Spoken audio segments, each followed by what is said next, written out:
오늘 함께 나누실 하나님 말씀은 갈라디아서 6장 2절 말씀입니다. 한 절인데요, 우리 함께 읽도록 하겠습니다. 시작.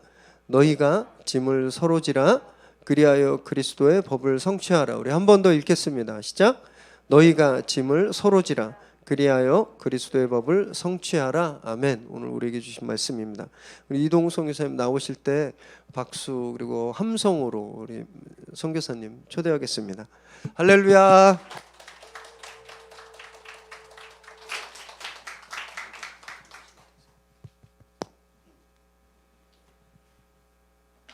목사님 허락하에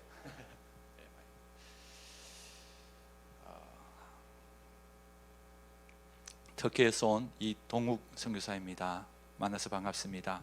또 초대해 주셔서 감사드립니다.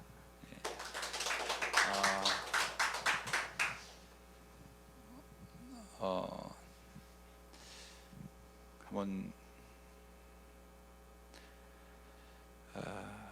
더 기도하죠.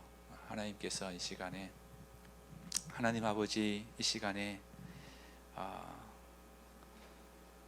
아버지께서 이 귀한 분들 하나님의 무한하신 사랑으로 또 이 시간에 채워주시기를 원하는, 또 꼭 필요한 하나님의 은혜로 이 시간에 준비된 그 은혜들을 다 누리고 갈 수 있도록, 그래서 하나님의 증인으로 주님께서 부르시는 그날까지 하나님께 충성되이 일할 수 있는, 그래서 하나님께서 주시는, 충성된 자에게 주시는 그 은혜를 다 누릴 수 있도록 도와주시옵소서. 이 마지막 때에 정말 하나님이 누구신지를 잘 모르고 외로움과 고독함과 염려와 걱정과 근심 가운데 살아갈 수밖에 없는 시대지만, 하나님을 아는 자들은 강하고 용맹을 발휘한다고 말씀하여 주사오니, 오늘 이 시간에도 우리의 마음의 문을 활짝 열어주셔서 모든 지혜와 계시의 정신을 주셔서 하나님을 알게 도와주시고, 하나님께서 줄러지어진 구에게서 부르심을, 하나님의 부르신 부르심을 알고 충성되이 살아가는 주의 사랑하는 자녀들이 될 수 있도록 역사해 주시옵소서. 그래서 오늘 그 일을 위해서 오늘 예배한 은혜를 마음껏 부어 주시옵소서. 예수님 이름으로 기도드립니다. 아멘. 오늘 이 갈라디아서 6장 2절 말씀은 서로 짐을 지라 그래 그리스도의 법을 성취하라. 이 말씀은 사실은 이 갈라디아 지역이 터키거든요. 터키의 중부 지역을 이렇게 갈라디아 지역인데, 이 갈라디아가 지금 중부 지역에는 어디냐 하면은 터키의 그 갑바도기아, 초대교회 사람들이 로마의 핍박을 피하여서 도망가 가지고 도시를 형성했는데, 지하 도시를 형성했는데 한 30만 명이 형성된 곳이 갑바도기아거든요. 그 지역이 바로 갈라디아 지역인데, 거기에 살아가는 자들에게 주신 말씀이었어요. 사실은 그러니까 얼마나 이들이 사실은 어려운 가운데 있었기 때문에 실수도 많이 하고 범죄도 많이, 하나님이 원치 않는 일들을 많이 했겠어요. 그래서 그런 자들에게 하나님께서 1절에서 말씀하신 것이, 사람의 만일 범죄한 일이 드러나거든 신령한 너희는 온유한 심령으로 그러한 자를 바라잡고 너희 자신을 돌아봐 너희도 시험에 빠질까 두려워하라. 그렇게 말하고 난 뒤에, 그래서 서로 짐을 지라 그리고 그리스도의 법을 성취해라. 그래서 넘어지는 것에 너희들의 눈을 두지 말고 그리스도 안에서 하나님이 우리를 통하여서 이루어 가시는 그 놀라운 법들을 기억하고 서로 격려하고 위로하고 말씀 안에서 함께 세워져 가라. 그래서 다른 사람 보지 말고 각각 자기 일을 살피고, 그래서 그러면 자기 일을 살피면 하나님께서 내가 무엇을 해야 되는지 가르쳐 줄 것이다. 내가 지어야 될 짐을 무엇인지 보여줄 것이다. 그러면은 그 예수님이 주신 짐을 지고 가는 자에게는, 자는 예수님이 주신 기쁨이 있을 것이다. 근데 하나님은 진짜 살아계시다. 말씀을 위해서 살아가는 자들은, 성령을 쫓아가는 자들은 분명히 성령이 주시는 열매를 맺을 것이고, 자기의 육체를 위하여 심는 자는 육체로부터 썩어진 것을 거두게 될 것인데 너희는 성령이 주시는 열매를 거두라. 이렇게 갈라디아에 살고 있는 지역에 있는 사람들에게 이렇게 바울이 권면한 말씀입니다. 그 은혜가 여러분의 삶 가운데도 풍성하기를 축복드립니다. 저게 그러면은 이거 누르면 나오나요? 예, 이거 지도를 보면서 잠깐 설명해 드리겠습니다. 여기 터키입니다. 터키는 한국의 한 8배 정도 돼요. 남북한 합친 것이 한 4배 정도 되는 땅입니다. 그래서 81개 도시가 있습니다. 근데 나중에 터키 한번 오시면은 이 터키 역사에 대해서 한 일주일 내도록 제가 이야기를 해드리겠습니다. 문화와 그리고 어떻게 오스만 시대부터 시작해가지고 그 전에 로마 시대부터 오스만 시대, 그 다음에 지금의 현대 일까지 지금 터키가 무슨 생각을 하고 있는지 그걸 나중에 한번 알려드리겠습니다. 이 터키는 지금 7개 국가와 인접하고 있습니다. 그리고 터키는 유일하게 두 대륙이 공존하는 나라입니다. 저기 터키의 3%는 유럽, 지정학적으로 유럽에 속해져 있습니다. 그리고 97%는 아시아에 속해져 있고요. 터키는 한번 이렇게 요 형태를 한번 보겠습니다. 터키는 지금 저희가 어디냐면은 터키의 그 중부 정도 되는데 툰젤리라는 지역입니다. 툰젤리라는 지역은 여러분 에덴 동산의 근원지라고 학자들이 이야기하고 있는 곳이기도 합니다. 그 근거는 한 50% 이상은 그 근거가 있는데 100%는 아닙니다. 이유가 뭐냐면은 에덴 동산에는 강이 4개가 발원됩니다. 티그리스, 유프라테스, 비온, 기손이라는 그 강이 있는데 지금 이름도 바뀌지 않고 똑같이 티그리스와 유프라테스의 근원지가 저기 툰젤리입니다. 그래서 비온과 기손강만 찾으면은 100%인데 그걸 지금 찾고 있다고 합니다, 학자들이. 그래서 여기는 인류의 시작된 곳이라고도 말할 수 있는 땅입니다. 그래서 에덴 동산이 시작된, 누구는 또 이 사우디아라비아에 계시는 분들은 이 이라크와 사우디아라비아, 특히 이 삼각 이 병을 지역을 전체를 에덴 동산이라고도 이야기하는 분도 계십니다. 여러 학설 중에 가장 유력한 학설 중에 하나가 여기입니다. 툰젤리 지역, 터키의 동중부 쪽에 있는. 그리고 여기는 바울이 아버지 데라와 함께 갈대아 우르 이라크에서 내가 너에게 지시하는 땅으로 가라고 했을 때, 가나안 땅으로 인도함을 받았을 때 아버지와 함께 머물렀던 곳이 어디죠? 하란이잖아요. 그 하란이 저기입니다. 근데 저기서 자기 아버지는 죽고 데라는 죽고 아브라함을 다시 부르시잖아요. 내가 너에게 지시할 땅으로 가라. 내가 너를 축복의 근원으로 삼겠다. 그때 다시 믿음으로 반응한, 하나님의 음성을 듣고 믿음으로 순종한 그곳이 지금 저기 산울파, 터키에 저기 지금 저거는 100%입니다. 믿음이 시작된 곳, 아브라함이 하나님의 음성을 듣고 첫 믿음의 여정을 시작한 곳이 이 터키입니다. 이 터키를 조금 설명해 드려야 우리 목사님과 함께 여러분들이 한번 방문하지 않겠나 싶어서 간단하게 설명을 드리겠습니다. 그리고 여기는 선교의 시작이기도 합니다. 지금 제가 있는 여기 터키 바로 밑에 빨간 줄인데 저희가 어디냐면은 바울이 파송을 받았던 곳이 어디죠? 수리아 안디옥입니다. 수리아, 지금은 하타이, 안타키아라는 터키 이름이 있는데 저기가 바울과 바나바가 교회를 든든히 세우고 성령께서 내가 이룰 그 가업을 위해서 두 사람을 세우라, 금식하는 중에 시험을 받고 파송을, 바울과 바나바를 파송했던 그 교회가 수리아 안디옥인데, 그 수리아 안디옥에 있는 교회가 바로 터키에 있습니다. 수리아 안디옥. 사실은 저기 옛날에는 시리아 지역이었는데 저 시리아 지역의 하타이 지역이 투표를 했는데 1970년대인가 어느 나라에 속할 것인가, 그렇게 했을 때 우리는 터키에 속하겠다 해가지고 지금 터키 지역으로 되어 있습니다. 그래서 지금 이 터키가 선교가 시작된 이 땅이 또 터키입니다. 인류가 시작되고 믿음이 시작되고 선교가 시작된 이 땅입니다.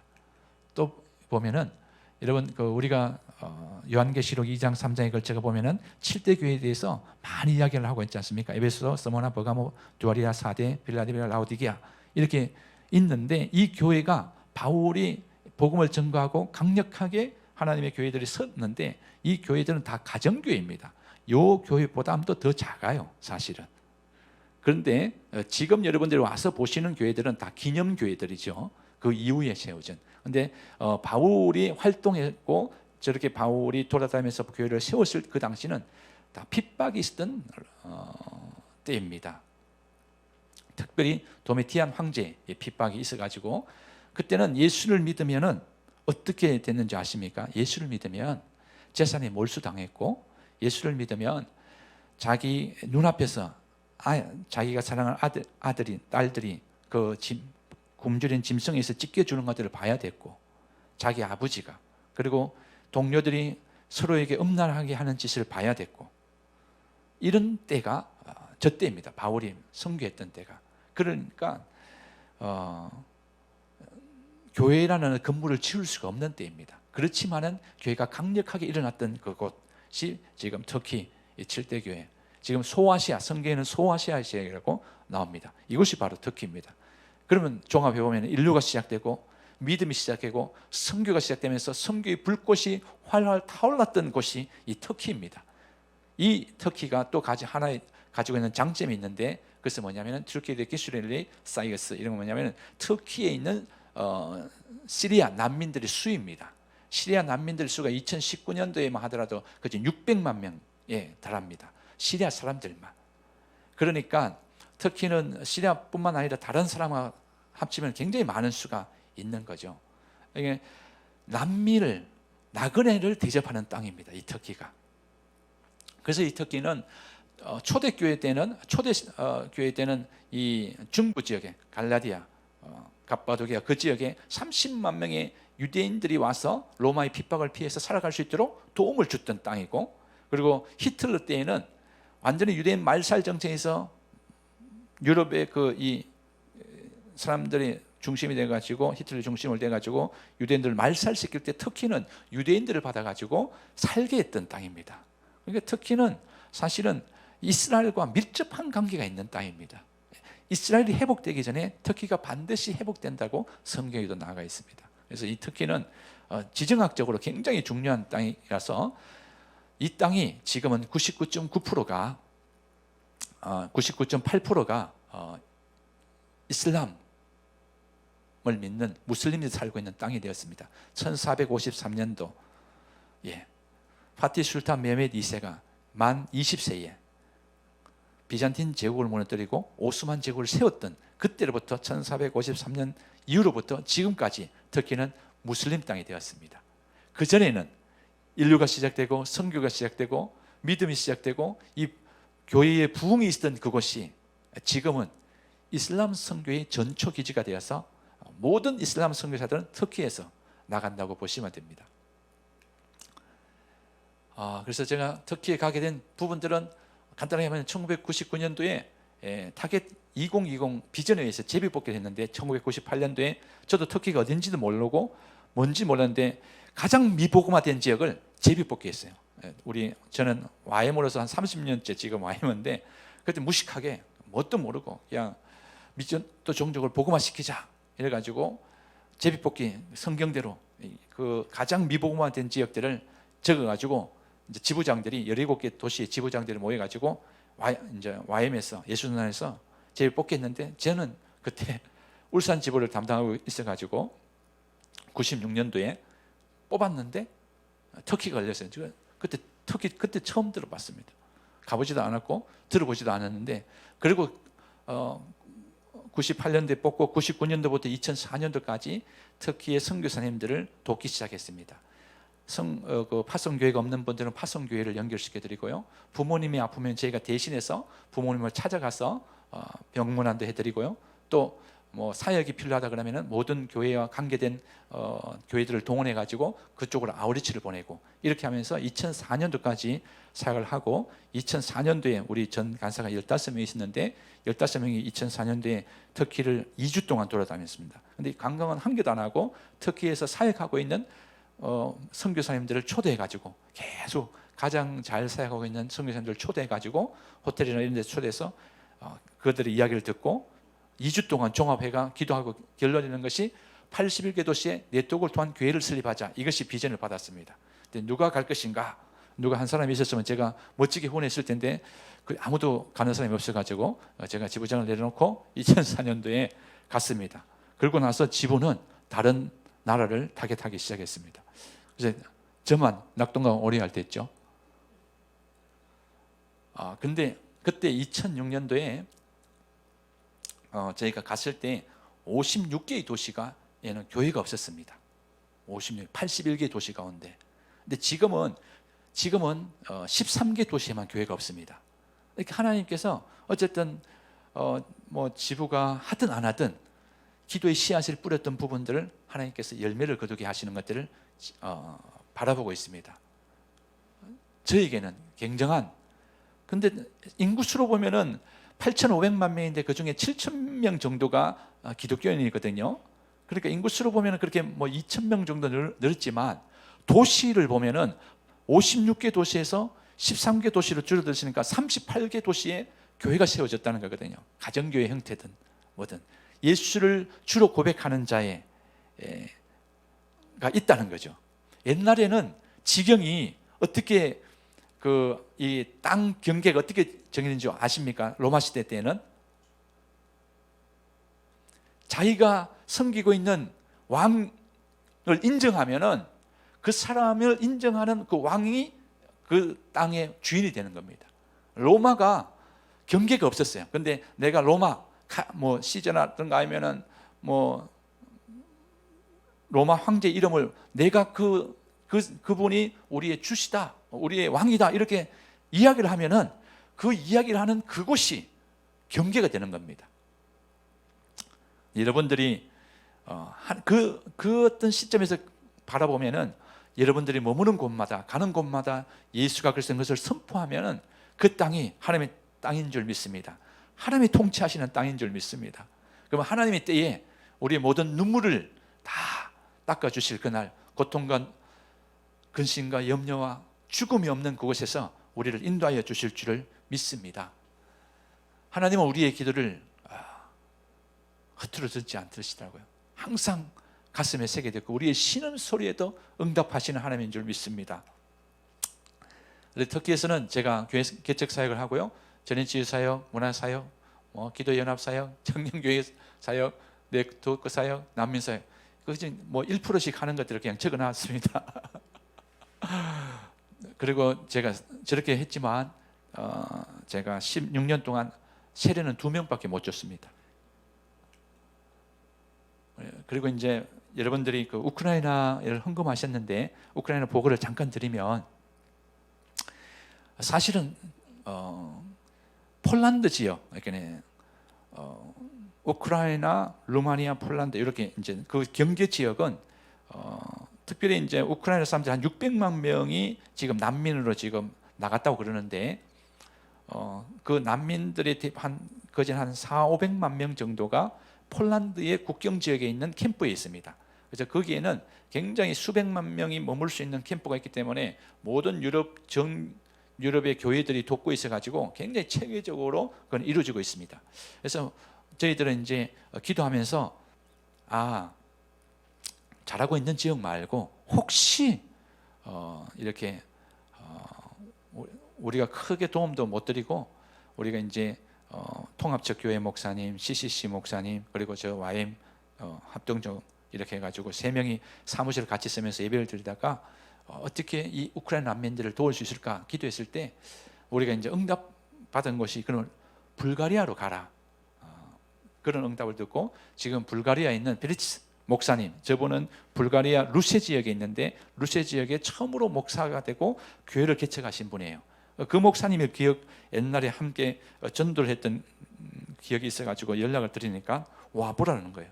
그래서 우리가 우크라이나 난민들을 돕고 싶어서 기도하다가 불가리아로 가라고 해가지고 목사님께 연락을 드린다 하니까 와보라는 거예요. 그래서 우리는 그냥 갔습니다. 가보니까 저기 우크라이나 난민을 돕고 있는 두 청년, 하나는 아들이 자녀가 5이고 하나는 셋인 30대와 40대 저 청년들을 붙여주셨습니다. 그래서 이야기를 듣고 그리고 이제 우리들이 그 필요한 부분들을 이렇게 이제 구입해가지고 난민들을 돕기 시작했습니다. 1차 때. 그리고 이렇게 저 교회가 난민 우크라이나 저기는 이제 불가리아 목사님이신데 우크라이나 목회자하고 연결된 교회인데 그분들이 저기 와서 도움을 받고 있는 것들을 보고 우리가 합류해서 이제 같이 이렇게 돕기로 하고 기념사진을 찍었습니다. 그리고 이제 우크라이나에서 넘어올 때에 조건이 있습니다. 아무나 못 나오고요. 18세 미만의 자녀가 3명 이상 되는 가정만 나갈 수 있습니다. 그리고 65세 이상 된 노인들만 나갈 수 있습니다. 남자들은.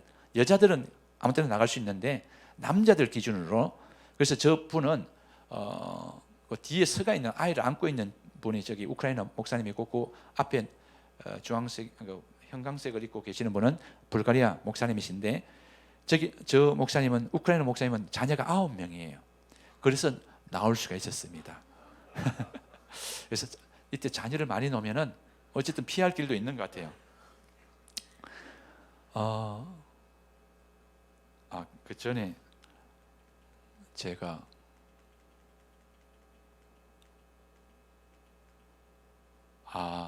이 사진이 저희 사진이 아이고 너무 많은 것을 죄송합니다. 아이고 죄송합니다. 예. 그래서 이 우크라이나 사역을 뭔지도 몰랐는데 그냥 가라고 해서 가서 만났던 분, 이렇게 불가리아 목사님을 통하여서 페리즈 목사님을 통하여서 청년들을 만나고 그 청년들을 통해서 그 청년이 속해져 있는 교회가 우크라이나 목회자 가정하고 연결되어 있어 그 우크라이나의 한 10가정이 그 목사님을 통해서 거기에 연결되어 있었습니다. 그래서 우리가 제일 처음에 갔을 때는 그 목사님들을 도왔습니다. 우크라이나에서 온 목회자 10가정을 우리가 이제 준비해 간 뭐 그렇게 크진 않았습니다. 한 3,000불 정도가 저희가 준비돼 가지고 저희들은 작게 그래도 뭐 가라고 하니까 하나님께 순종해 가지고 터키에서 거기까지 불가리아까지 가는 데는 한 25만 원, 30만 원 채 안 됩니다. 모든 경비들이. 그래서 저희들 여기인데 한국에서 폴란드로 와가지고 돌라 그러면은 그때 뭐 체제비나 비행기값 이런 것들이 한 적어도 한 300만 원 이상은 되더라고요. 그래서 저희들은 체제비와 뭐 비행기값 이래 가지고 한 300불 정도로 이렇게 1인당 잡았거든요. 그래서 이제 경비를 제하고 한 3,000불 정도를 모금해 가지고 그렇게 이제 돕기를 시작했습니다. 저희 이렇게 물건을 이제 저거는 지금 2차 사실은 요거는 2차 두 번째 갔을 때는 그 목회자들 우크라이나에서 온 목회자들 가정과 우크라이나로 돕기 위해서 떠나신 목회자를 빼고 남아 있는 목회자 가정들, 사모님 가정들을 저희가 이제 같이 만나 가지고 2차 때는 이 불가리아와 루마니아를 이제 가게 됩니다. 점점 우리가 지경이 넓혀지더라고요. 왜냐하면은 이제는 저때 우리가 1차 때는 불가리아만 머물고 도왔는데 2차 때는 루마니아까지 한번 가보자 그렇게 했습니다. 왜냐하면은 1차 돕고 난 뒤에 저희가 시간이 좀 남았습니다. 일찍 그 돕는 일이 끝나가지고 그러면은 루마니아 가면 가자. 그래서 이제 루마니아를 다녀왔습니다. 근데 이제 저희가 물건을 전달하고 난 뒤에 그 다음 날 이분들은 도착했는데 우크라이나에서 저렇게 차를 타고 넘어옵니다. 그래서 이제 저희들이 전달한 부분들을 받고 너무 감사해서 이렇게 이제 목회자 목사님과 딸이 저렇게 감사 편지를 이렇게 저희들에게 보냈습니다.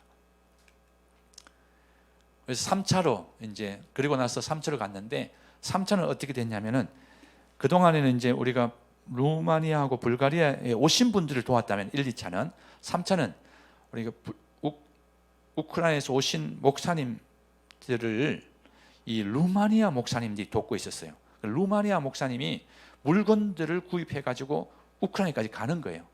근데 사실은 루마니아 목사님과 우크라이나 목사님은 사실 교류가 별로 없고 우크라이나의 사람들이 루마니아를 좀 무시하는 경향이 있었어요.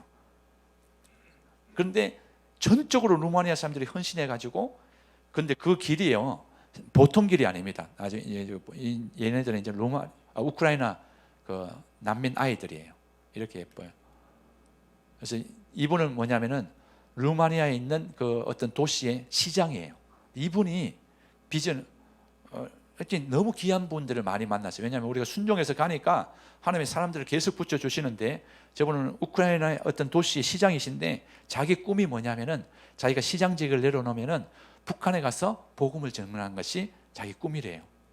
아주 뭐 하나님께서 세계 곳곳에 이렇게 준비된, 하나님의 나라의 복음을 전하기 위해서 준비된 하나님의 사람들을 곳곳에서 만날 수 있는 축복을 누렸습니다.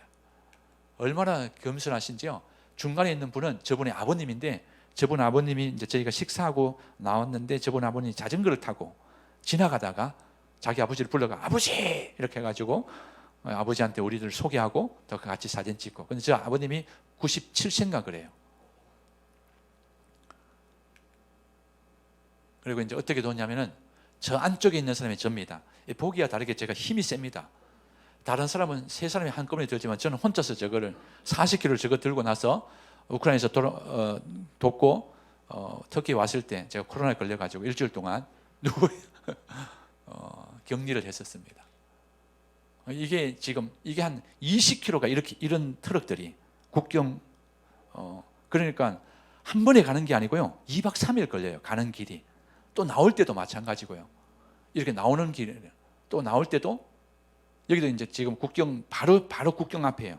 우크라이나 쪽에서 한 100m만 가면은 국경이에요. 거기까지 우리 갔는데 아까 전에 거기서부터 한 30분을 운전했는데 지금까지도 차들이 이렇게 정체해 가지고 국경을 통과하는 거죠.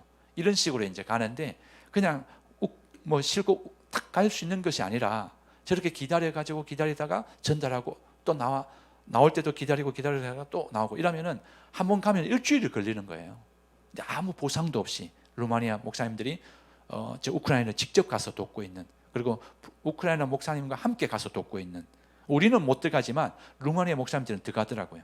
그래서 루마니아 목사님과 우크라이나 목사님들이 서로 연합해 가지고 그 교인들 거기에 나라에 이렇게 난민 지원금을 하면은 나라에서 전쟁 물자로 다 들어가 버리는데, 그러면 이제 이렇게 교인들이 이렇게 직접 못 받는데, 저기 난민들이요 세 종류입니다.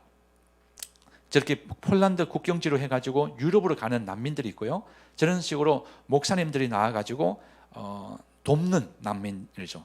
자국 내에 있는, 그리고 이 우크라이나 내에 있는 난민 나오지도 못하고 사실 저기 있는 난민들이 제일 처참하죠. 물이 없어가지고 사이에 그 물을 그냥 마시기도 하고 뭐 그런다 그러더라고요.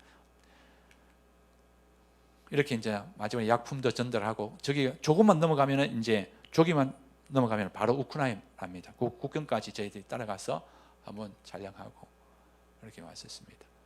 그래서 현재 하고 있는 일은 네트워크를 통한 교회 개척과 연합사역, 난민사역을 이렇게 하고 있습니다.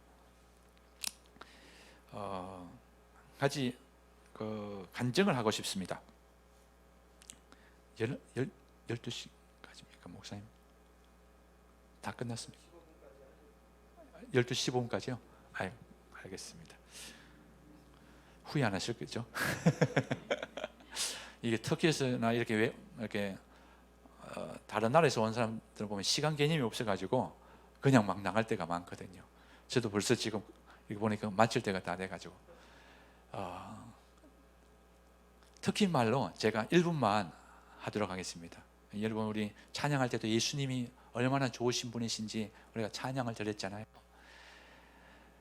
이사메시 사이신데 바실라는 쿨툰든 아클라무시 사일든 다니는 초졸든 이사메시 사이신데 그나운베 올르면 야사쓴단 오죽을 클린든 이사메시 사이신데 헤르세이 세베빌리름 이사메시 사이신데 헤르케시 히즈멧 에데빌리름 이사메시 사이신데 헤르시 야파빌리름 이사메시 사이신데 이스라엘의 도스도 올둠 이사메시 사이신데 쿠삼든 베르케 카이나 올둠 이사메시 사이신데 다니아 이타 에데빌리는 이사메시 사이신데 살르는 올라빌리는 이사메시 사이신데 알착교는 올라빌리는 이사메시 사이신데 규출로 비를 무제디 올라빌리는 이사메시 사이신데 이비를 에베베인 베 초죽 올라빌리는 이사메시 사이신데 돈나 차펀다 예니비를 야라특 올둠 예니비를 리데로 올라빌리는 이사메시 사이신데 예니비를 야라특 올둠. 이게 뭐냐면요, 예수님 때문에 우리는 제사함을 받고 구원받고 의롭게 되고 하나님의 자녀가 되었습니다. 예수님 때문에 우리는 죄와 사함으로부터 자유함을 얻었습니다. 예수님 때문에 우리는 모든 사람을 사랑할 수 있고, 예수님 때문에 우리는 모든 사람을 섬길 수 있고, 예수님 때문에 우리는 모든 것을 할 수가 있습니다. 예수님 때문에 우리는 축복을 받았고 축복의 통로가 될 수 있습니다. 예수님 때문에 우리는 하나님께 충성할 수 있고 건강할 수 있고 겸손할 수 있고 강력한 복음 전거자가 될 수 있습니다. 예수님 때문에 우리는 좋은 부모가 될 수 있고 좋은 자녀가 될 수 있습니다. 예수님 때문에 우리는 세상에서 리더가 될 수 있고 예수님 때문에 우리는 새로운 피조물이 되었습니다 라는 뜻입니다. 이 놀라운 은혜가 예수를 믿는 우리들에게 있기를 원합니다. 예수님 때문에 우리가 건강할 수 있습니다. 예수님 때문에 우리는 모든 사람을 섬길 수 있는 능력이 있습니다. 우리가 능력이 있는 게 아니라 예수님 때문에 우리는 죄와 사망으로부터 우리는 자유함을 얻었습니다. 그래서 죽어도 살 수 있고 살아서 하나님을 만나면 영원히 함께 사는 것이잖아요. 이 놀라운 은혜가 예수 믿는 자들에게 있는 것입니다. 이 은혜를, 이 놀라운 계시, 누가 여기에서 제가 1억을 준다 하면 얼마나 막 기뻐서 이렇게, 안 그래도 어려운데 그죠? 막 눈물을 흘리면서 받겠죠. 저도 주고 싶은데 가자마자 이사를 해야 되는데 이사비는 있는데 집을 못 구했어요. 그런데 예수님 때문에 우리가 받은 이 놀라운 구원의 부분들은 세상이 어떤 것으로도 값주고 살 수 없는 거거든요. 근데 우리가 이 하나님이 우리에게 주신 이 놀라운 선물에 대한 계시가 있으면 제가 저희 상황에서도 감사할 수 있습니다. 저는 이남이녀의 둘째 막내 아들로 태어났습니다.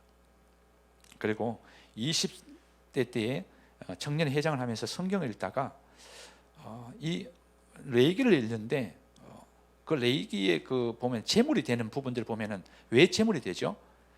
그 사람의 죄를 사하기 위해서 짐승에게 그 사람이 흠없는 짐승을 가지고 제사장 앞에 가가지고 그 짐승을 잡아가지고 제사장에게 주면은 제사장이 그 짐승을 받고 그 사람의 모든 죄를 그 짐승에게 전가해가지고 불태워버리지 않습니까? 그게 제물이지 않습니까? 그래서 하나님, 나를 우리 집안의 제물로 받으시고 우리 집안의 모든 죄악을 좀 불태워버리시고 좀 축복해 주십시오. 구원의 은혜가 있게 하여 주십시오. 하나님이 믿는 자에게 베푸신 그 놀라운 은혜가 우리 가정 가운데 있게 하여 주십시오. 그래서 제가, 우리 누님, 큰 누님 믿긴 하지만 신앙생활을 등한히 하고 있었고 믿는 사람은 저밖에 없었기 때문에 예수를 믿는데 혼자 믿으려고 하니까 너무 좋은 거예요. 그래서 나는 죽어도 살 수 있으니까 내가 우리 집안의 제물이 될 테니까 하나님 나를 받으시고 우리 집안을 좀 축복해 주십시오. 그렇게 기도를 했었습니다. 그래서 저희 아버님은 이제 대머리세요. 그래서 머리에 손 얹는 거 엄청 싫어하거든요. 그런데 제가 축복하려고 그러면 할 수 없었어. 저희 아버님이, 제가 92년도부터 아버님 돌아가기 2008년도 정도 돌아가셨는데 그때까지 계속 줄기차게 그 머리에 손을 얹었습니다. 거진 꽤 많은 시간, 꽤 10여 년을 넘게 동안 축복했죠. 그러면은 축복하는 즉시 제 아버님은 힘이 있을 때는 손을 탁 치면서 치아라, 네 남의 아들아, 이렇게 네 믿는 것만 허락해도 경상말로 오감은 줄 알아라, 이렇게 그런 뜻이 있어요. 그냥 너가 믿는 것만 허락하는 것만 해도 그렇게 해석이 잘 안 돼. 어쨌든 좋은 줄 알아라 이런 뜻이에요. 그렇게 이제 10여 년을 버틴 거 겪었는데 이제 아버님이 돌아가시기 전에 제가 안식 월을 신청해가지고 한 몇 달 동안은 제가 이제 모셨거든요. 아버님 집에 가서 이제 욕창도 있고 하니까 이제 제가 이제 그거를 돌볼 사람이 어머님 혼자서는 안 돼가지고 한 2달 정도 휴가를 얻어가지고 이제 생겼는데, 그러면서 이제 제가 딱 또 기회 있을 때마다 또 마지막 이제 뿌리치기 어떻게 이 안 뿌리치고 축복을 했는지 그걸 나눠드리겠습니다. 근데 기도를 막 하는데 또 뿌리치려는 거에 힘도 없으시면서 막 됐다 막 이렇게 하면서 막, 근데 저희 뒤에서 저희 어머님이 이제 소리치는 거예요. 죽을 때까지 그렇게 그 자식이 저주하나 축복하는데 왜 안 받노? 이렇게. 그 다음부터 제 어머님의 그 소리를 듣고 제 아버님이 이렇게 뿌리치지 않고 축복을 받기 시작했습니다. 그리고 복음을 전하고, 그래서 저희 아버님과, 요약하면 저희 아버님과 어머님은 제가 전도를 했습니다. 10여 년 만에. 저희 어머님은 2010년도에 돌아가셨으니까 한 18년 정도 됐고요. 그래서 그렇게 복음을 제가 저를 간제로 드리고 하나님께 제물로 드리고 그 축복을 제가 통로가 되었죠. 그리고 나서 저희 누님은 큰 누님은 결론적으로 말하면은 지금 신천지에 빠져가지고 뭐 정신을 못 차리고 있어요. 제가 있었으면 좀 도움이 될 텐데 해외에 있으니까. 그리고 저희 큰 형은 자살했고요. 저희 작은 누님은 머리가 제 빼고는 다 똑똑해요. 뭐 한 2달 만에 공인중개사를 뭐 이렇게 뭐 최근에도 나이가 있는데도 공인중개사 땄다고 막 자랑하더라고요. 저희 작은 누님은. 근데 전국 불교협회 부의장이기도 하고 저희 자영은 회장이기도 합니다. 이러면서 이제 믿음과는 상관없이 근데 굉장히 똑똑하고, 또 우리 작은 누님은 불교인임에 불구하고 대구 신학교 교수로 또 강의도 갑니다. 이게 신학교가 불교인을 강사로 이렇게 교수로 하여튼 뭐 희한하더라고요. 어쨌든 그래서 이제 사실 우리 작은 누나도 교회 다니긴 했었는데 어쨌든 지금은 그런 상태입니다. 근데 제가 저를 간제로 드리고, 그리고 하나님 내 가정을 축복해 달라고 나를 드렸는데 뜻대로 안 되잖아요. 근데 제일 처음에는 제가 기도하는 것마다 하나님이 다 들어주시더라고요. 초반에 예수님 믿었을 때는.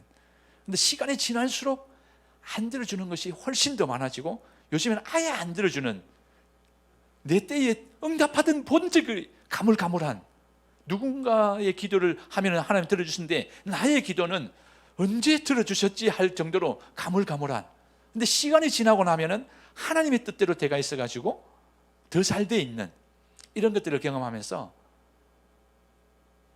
제가 터키도 가가지고, 제가 터키 가고 싶어서 간 거 아니거든요. 제비뽑기 해가지고 갈 사람이 없어서 갔고, 근데 하다 보니까 17년 했는데 열매는 크게 많지는 않고, 몸에 남는 거는 우리 사람은 한 10번의 수술하고, 뭐 모든 병은 우리 아내한테 오더라고요.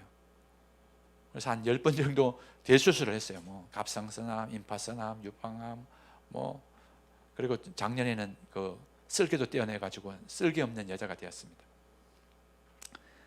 이게 그러니까 이제 예수를 믿고 하면은 잘 되고 형통해야 되는데, 예수를 믿는데 점점 하나님, 예수님만 바라볼 수밖에 없는 그 상황들을 줘가지고, 하나님이 이게 예수님 믿는 거하고 뭔 상관이 있습니까? 좀 잘 되게 하면은 어디 덧납니까? 이런 것이 막 초반에는 부르짖다가, 터키에 살면서 터키에 있는 사람들이 예수 믿는 것 때문에, 도미티안 황제 때 예수 믿는 것 때문에 모든 재산이 압류당하고, 예수 믿는 것 때문에 자식이 죽어가고, 예수 믿는 것 때문에 서로 죽여야 되고 배반해야 되고 병들고 고통당하고 압제당하고, 예수 믿는 것 때문에 그런 어떤 모습들을 보면서, 그럼에도 불구하고 그들이 서로 네 때문이야 라고 막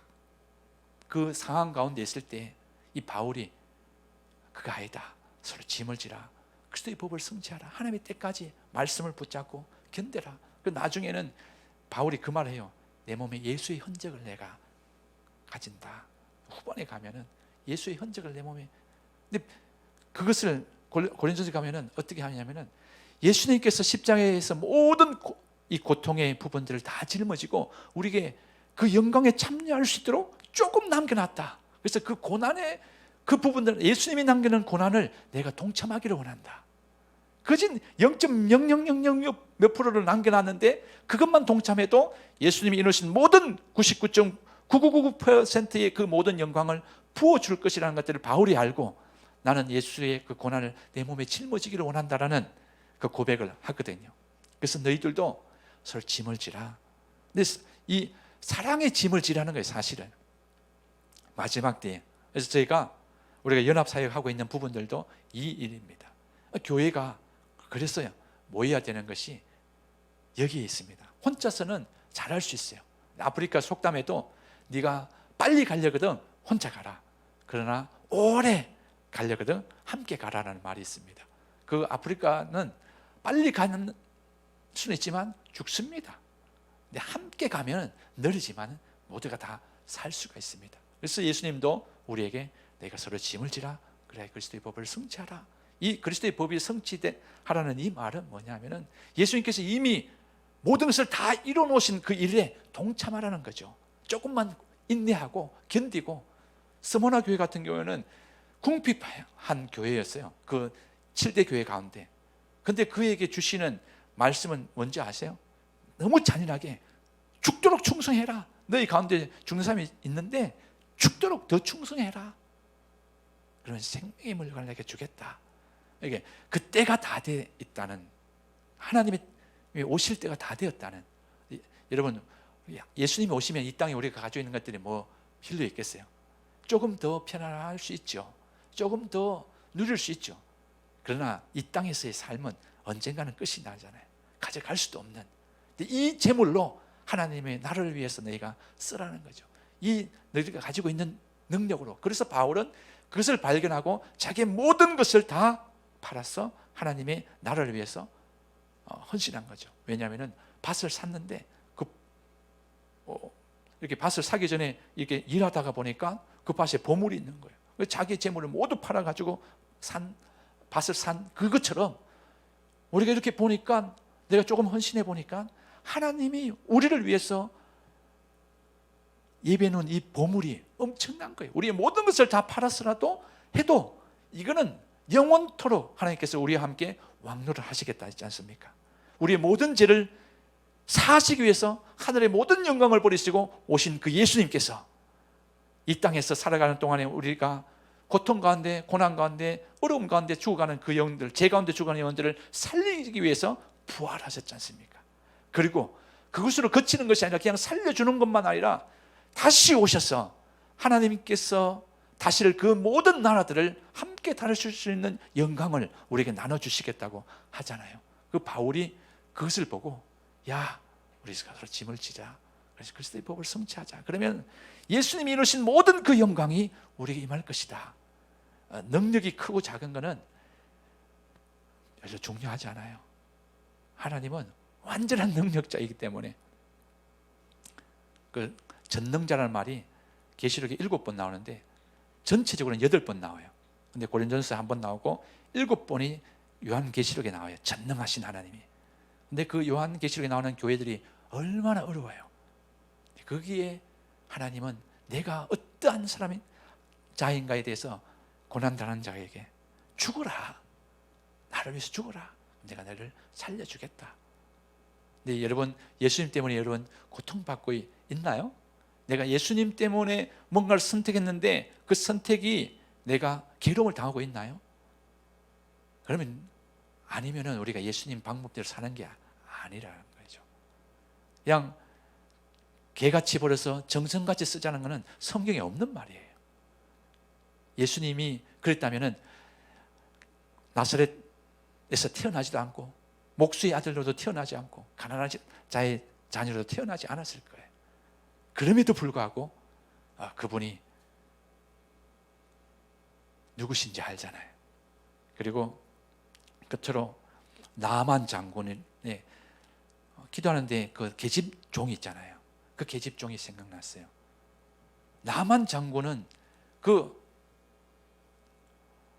이스라엘의 그 속국으로 만든 군대 장관이에요. 그 군대 장관의 이 문둥병에 들었는데 함부로 발설을 하면은 그 모든 속해 있는 종들은 시가 없이 뭐 다 죽여버리잖아요. 그런데 그 계집종이 죽음을 무릅쓰고 한 말이 뭔지 아시죠? 이스라엘에 가면은, 이스라엘의 하나님을 만나면 당신의 문둥병이 나을 것이다. 만약에 안 낫고 오면 어떻게 되죠? 완전히 삼족이 아니라 뭐 다 그냥 죽여버리죠.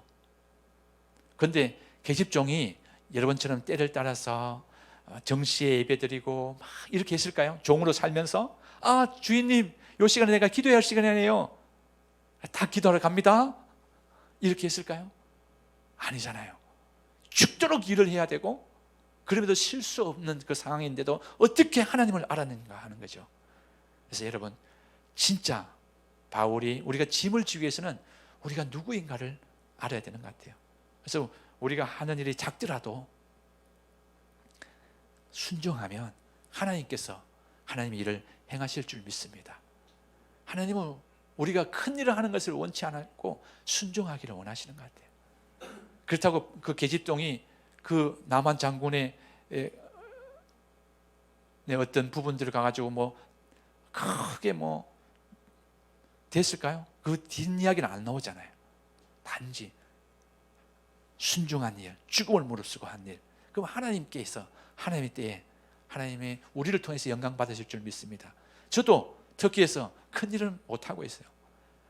전 세계에 이슬람 한 왕자가 사우디아라비아의 그 이슬람 한 왕자가 이슬람 선교를 해서 보내는 그 돈이 전 세계 기독교인들이 보내는 돈보다 많아요. 선교 헌금으로. 우리는 사실 잽이 안 돼요. 이 사람들이 얼마나 잘 섬기는가 보면요, 터지고 나서 우크라이나하고 러시아가 전쟁 터지고 나서 터키에서 1시간도 되지 않아서 모든 구제품을 싣고 국경을 가서 섬겼어요. 우리 뭐 다른 사람은 또 하기도 전에 그만큼 구제팀들이 잘 돼가 있어요. 우리는 뭐 잽이 안 돼요. 그럼에도 불구하고 우리는 하나님이 하라고 하는 일을 할 때 하나님께서 우리에게 보여주시는 그 영광을 우리가 보는 거죠. 이미 하나님께서 예비해 놓은들, 루마니아 그 시장이 이제 자기가 시장직을 마치면은 북한에 가서 복음을 전하겠다는 그 말을 듣는데 막 이게 막 하나님 진짜 살아 계시는구나 하는 마음을 또 다짐하고 확인받았습니다. 하나님은 진짜 살아 계십니다. 우리의 기도를, 하나님이 주시는 기도를 들을 때 하나님께서는 반드시 하나님의 때에 여러분들을 통해서 영광을 얻으실 것입니다. 그래서 우리가 드리는, 하나님이 주시는 기도를 붙잡고 기도할 때 우리가 드리는 이 기도는 땅에 떨어지는 법이 없습니다. 반드시 열매를 거둘 것입니다. 그래서 여러분들은 더 기회가 많아요. 할 일이 많잖아요. 순종할 일이 더 많잖아요.